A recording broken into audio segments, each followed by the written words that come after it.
جی السلام علیکم ورحمۃ اللہ وبرکاتہ۔ یہ محترم بھائی نے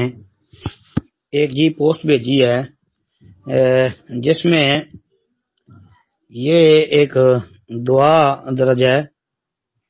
الحمدللہ الذی عافانی مما ابتلاک بہ وفضلنی علی کثیر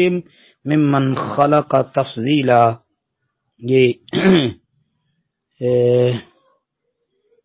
ممن خلق تفضیلا، آگے لم یصبہ ذالک البلاء۔ اس کے متعلق سوال ہے بھائی کا، کہتے ہیں جی اس کی تحقیق، بھائی تحقیق اس کی یہ ہے کہ صحیح اور راجح بات جو ہے نا وہ یہی ہے کہ یہ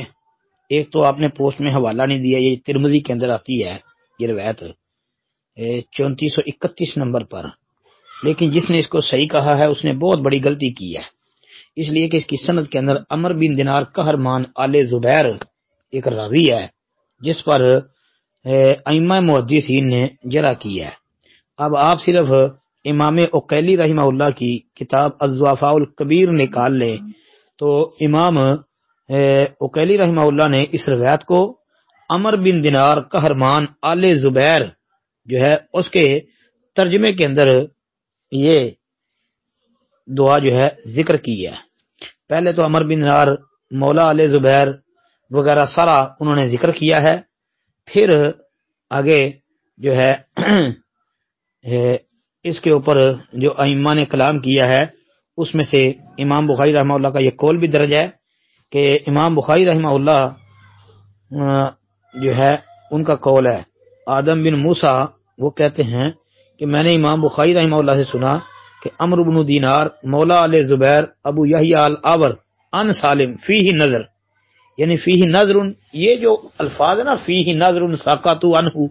یہ امام بخاری کی بڑی شدید جرح تصور کی جاتی ہے، اہل علم اس کو خوب جانتے ہیں۔ پھر آگے انہوں نے یہ روایت درج کی ہے، تو یہ روایت جو ہے یہ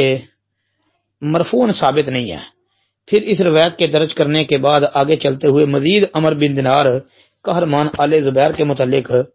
یہ بھی لکھا ہے کہ حدثنا عثمان بن سعید، عثمان بن سعید سے مراد امام دارمی ہیں،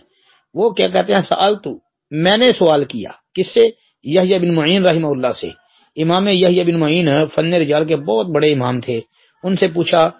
ان عمرو بن دینار قہرمان آل زبیر، کہ عمر بن دینار جو قہرمان آل زبیر ہے وہ اس کے متعلق، فقال یحییٰ بن معین نے کہا لیس بشیء، کہ وہ کوئی چیز نہیں ہے، یعنی انہوں نے جرح کی ہے۔ اس کے علاوہ جو ہے کتب اسماء الرجال کے اندر اس پر جرح ہے۔ پھر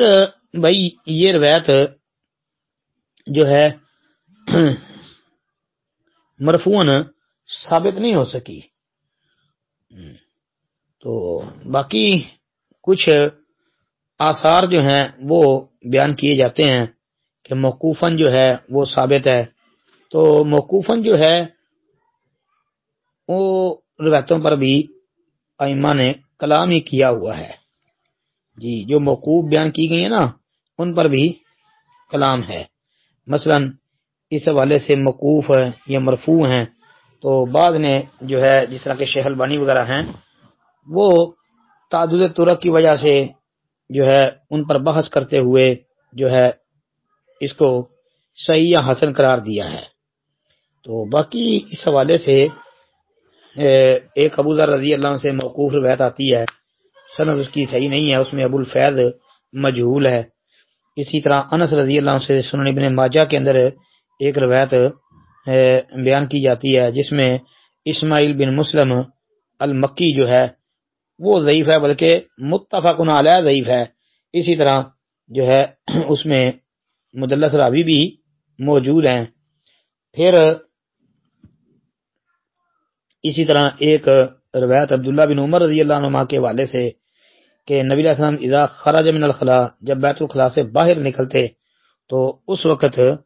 یہ الفاظ کہا کرتے تھے کہ الحمدللہ الذی اذاقنی لذتہ وابقى فی قوتہ، یہ آگے سارے تو یہ ابن سنی نے عمل الیوم واللیلہ میں اور امام طبرانی نے کتاب الدعا میں ذکر کیے ہیں۔ لیکن یہ بھی ثابت نہیں ہے. حافظ ابن حجر وغیرہ نے اس کے اوپر بھی کلام کیا ہے. تو حافظ صاحب رحمۃ اللہ علیہ نے اپنی کتاب نتائج الافکار جلد 1 صفحہ 219 پر لکھا ہے ھذا حدیث غریب، یہ حدیث غریب ہے کیونکہ اس میں حبان بن علی العنزی و اسماعیل بن رافع ضعیفان، وہ دونوں ضعیف ہیں. اور آگے مزید کہا کہ دوید بن نافع، دوید بن نافع جو ہے اس نے عبداللہ بن عمر سے سما نہیں کیا، یعنی اس کا سما ثابت نہیں ہے. تو پتہ چلا 2 راوی ضعیف بھی ہیں اور سند میں انقطاع بھی ہے. تو لہذا صحیح اور راجح بات یہی معلوم ہوتی ہے کہ یہ دعا مرفوعاً کم از کم جو ہے نا نبی صلی اللہ علیہ وسلم سے ثابت نہیں ہے. اگرچہ کسی نے ہمت کر کے موقوف جو ہے وہ ثابت کرنے کی کوشش کی ہے، اس پر کافی ساری ابحاث اہل علم کی موجود ہیں، لیکن راجح بات یہی معلوم ہوتی ہے کہ یہ روایت جو ہے نا مرفوعاً جو ہے نا اللہ کے رسول علیہ الصلوۃ والسلام سے ثابت نہیں ہے. جی السلام علیکم ورحمۃ اللہ وبرکاتہ.